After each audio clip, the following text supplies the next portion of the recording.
केंद्र सरकार के द्वारा बनाए गए कृषि कानूनों को लेकर देश और प्रदेश में किसान पिछले 4 महीने से लगातार आंदोलन कर रहे हैं। किसान यूनियन भानु गुट भी किसानों की समस्याओं को प्रमुख रूप से उठाता रहा है और इसी संबंध में 3 अक्टूबर को उनके राष्ट्रीय अध्यक्ष ठाकुर भानु प्रताप ने फिरोजाबाद में महापंचायत का बुलावा दिया है। इस बारे में उनसे बातचीत करते हैं और जानते हैं कि किसानों की प्रमुख समस्याएं क्या हैं। बहुत स्वागत है सर आपका हमारे चैनल माय भारत न्यूज़ पर। मैं आपसे जानना चाहूँगा कि अभी जो केंद्र सरकार ने किसान विरोधी कानून बनाए हैं, इन कानूनों में आखिर ऐसा क्या है जो आप लोग इसका विरोध कर रहे हैं? ऐसा है, मैं भानु प्रताप सिंह भारतीय किसान भानु का राष्ट्रीय अध्यक्ष हूँ। हम इन कानूनों का विरोध नहीं कर रहे हैं। कानूनों में कुछ संशोधन की बात करें, एक दो थोड़ी कमी नज़र आ रही हैं, जैसे कि कृषि क्षेत्र के उत्पादन की खरीद में सीमा नहीं रहे, सीमा होनी चाहिए। जैसे धान का इतने हज़ार कुंटल, गेहूं का इतने हज़ार कुंटल, इतना रखा जा सकता है। यदि कोई सीमा नहीं हुई और कोई भारत का कभी भी इतना बड़ा पैसे वाला उद्योगपति पूरे देश का माल जिसने खरीद लिया, फिर खरीदा उसने मान ली 50 रुपया किलो, और जब किसी पर नहीं रहा तो उसने कहा कि और तुम्हें ज़रूरत, हमें ज़रूरत, किसी को ज़रूरत पड़ी तो खरीदा, तो वो कहने लगा 1000 रुपया कुंटल दूंगा, क्या करोगे? तो इसलिए उसकी सीमा होनी चाहिए बस। बाकी हम कानून का विरोध नहीं कर रहे हैं, हमारी मांग अलग है।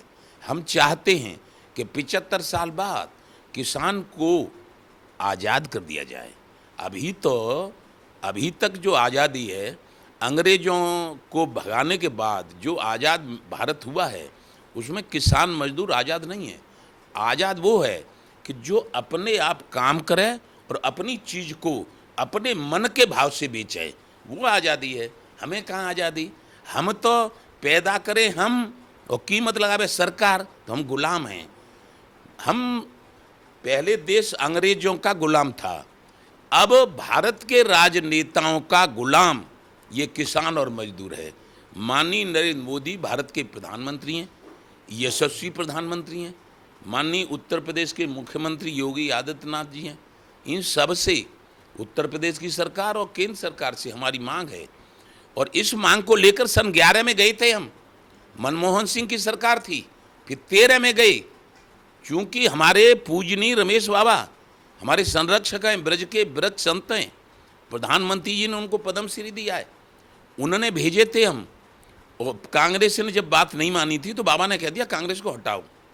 अब ये भारतीय जनता पार्टी के भी जो हमारे प्रधानमंत्री हैं, ये भी हमारी बात माने तो कहाँ जाएं हम?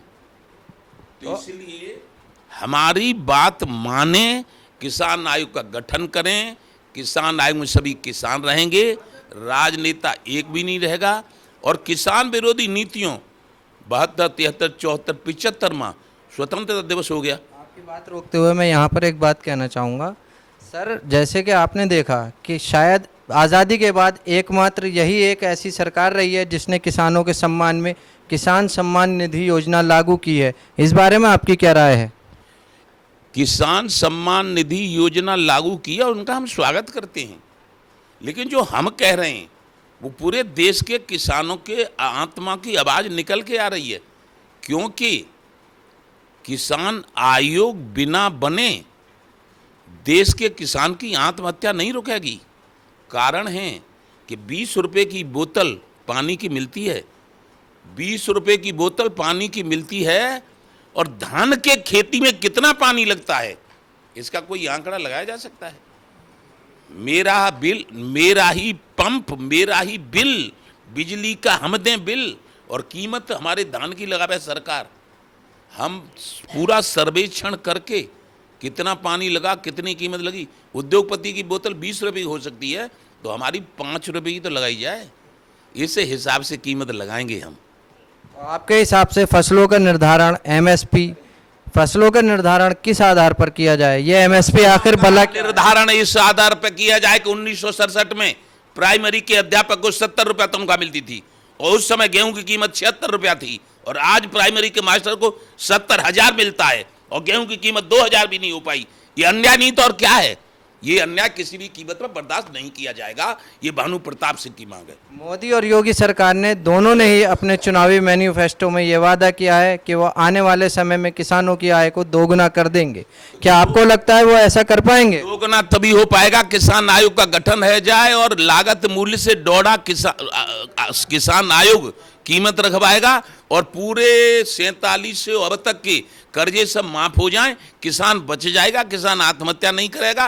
दूसरी बात, जो उन्होंने आय दोगुनी की कही है और जो अच्छे काम कर रहे हैं, इसीलिए तो हम मांग कर रहे हैं और संविधान के दायरे में शांतिपूर्वक मांग कर रहे हैं। और 3 अक्टूबर को हम माननीय योगी आदित्यनाथ जी की सरकार में से योगी जी और माननीय योगी जी मुख्यमंत्री और कृषि मंत्री सूर्य प्रताप शाही जी, कानून मंत्री ब्रजेश पाठक जी और जो केशव प्रसाद मौर्य उप मुख्यमंत्री और दिनेश शर्मा जी उप मुख्यमंत्री, सबको बुला रहे हैं हम आमें देखें और उधर से प्रधानमंत्री जी देखें। अभी हाल ही में मुख्यमंत्री योगी आदित्यनाथ ने किसानों ने जो दिल्ली में शक्ति प्रदर्शन किया था उसको लेकर कहा था कि अगर किसानों ने ऐसा उत्तर प्रदेश में किया तो हम उनका विशेष स्वागत करेंगे। आपने तो अपनी 3 अक्टूबर की महापंचायत में खुद उनको बुलावा भेज दिया, तो क्या आपको लगता है कि जो कुछ दिल्ली में किसानों के साथ हुआ वो आपके साथ नहीं होगा? ऐसा है, दिल्ली में जो किसानों के साथ हुआ था वो किसान नहीं है, वो राकेश टिकैत एंड कंपनी जो अत्याचार, अन्यायी और आतंकवादियों का एक गैंग बन गया है। उन्होंने उनका लूट करना, दूसरे से मतलब फंडिंग लेना, उनका ये काम हो गया है। तो आपको लगता है कि राकेश टिकैत जो आंदोलन चला रहे हैं वो आंदोलन नहीं, भ्रष्टाचारियों का अड्डा है, कांग्रेस फंडिंग है? वो कोई आंदोलन नहीं है, वो कांग्रेस की फंडिंग से चलने वाले लोग हैं, न उनकी कोई मान रहा और न जो मतलब जो है उन्हें हमने तो आज सुना है कि जो चौधरी हैं, जाट हैं, वो मुजफ्फरनगर में ही एक संघर्ष समिति बनाकर, जहां राकेश टिकैत ने हरियाणा और पंजाब से लोग बुलाए थे, वहां वो उत्तर प्रदेश के लोगों के द्वारा 26 तारीख की मीटिंग कर रहे हैं वो, और वो दिखा देंगे कि राकेश टिकैत के साथ कोई नहीं है और पूरा किसान अलग से अपनी बात करना चाहता है। वो ये कह रहे हैं कि यदि हमारी यहाँ बात सुनी जाएगी, नहीं सुनी जाएगी तो मुख्यमंत्री से कहेंगे, और राकेश टिकैत से कोई लेना देना नहीं है। आने वाले चुनाव में क्या आपको लगता है कि किसान आंदोलन का असर पड़ेगा? क्या भारतीय जनता पार्टी की संभावनाएं इससे कमजोर होंगी? कौन से किसान आंदोलन का? राकेश वाले का? राकेश टिकैत वाले आंदोलन का कोई असर पड़ने वाला नहीं है चुनाव पे। जो आप लोग किसान महापंचायत बुला रहे हैं, अगर सरकार ने आपकी मांगे नहीं मानी तो आने वाले चुनाव में इसका असर पड़ेगा? हमारी बातें नहीं मानी तो हमारे जो राष्ट्रीय प्रदेश के सभी पदाधिकारी हैं उनसे सलाह मशवरा करके काम करेंगे। और हम तुम्हें बता रहे हैं, हम 40 साल की तपस्या की है हमने कांग्रेस को हटाने के बाद भाजपा को समर्थन किया। हम अहम नहीं है, अहंकार नहीं है, लेकिन हमारी बात नहीं मानेंगे तो असर पड़ेगा। इसलिए हम निवेदन करते हैं प्रदेश सरकार से और केंद्र सरकार से, बहुत अच्छी सरकार है, हमारी बात मान ले और जुग जुग जियो और पूरे फिर जीतो। ये थे किसान यूनियन भानु गुट के राष्ट्रीय अध्यक्ष श्री ठाकुर भानु प्रताप सिंह, जिन्होंने अभी हमें बताया कि इन्होंने सरकार के सामने प्रमुख रूप से 4 मांगे रखी हैं। सबसे पहले इन्होंने कहा कि किसान आयोग का गठन किया जाए और उसमें सिर्फ़ और सिर्फ किसानों को ही शामिल किया जाए। इनकी दूसरी मांग ये है कि किसानों के फसलों का निर्धारण मुख्य रूप से उनकी लागत के आधार पर दिया जाए और किसानों को उनकी फसल का मूल्य 2 गुना दिया जाए। इनकी तीसरी मांग ये है कि इन्होंने 3 अक्टूबर को फिरोज़ाबाद में किसान महापंचायत बुलाई है, जिसमें इन्होंने प्रधानमंत्री और मुख्यमंत्री दोनों को बुलावा दिया है। ये वहाँ पर आएँ और उसके बाद किसानों की ताकत को देखें और उस आधार पर तय करें कि आखिर किसानों की मांगें जायज़ हैं या नहीं। कैमरा पर्सन संतोष के साथ मैं मेहंदी हसन, माय भारत न्यूज़ के लिए, लखनऊ।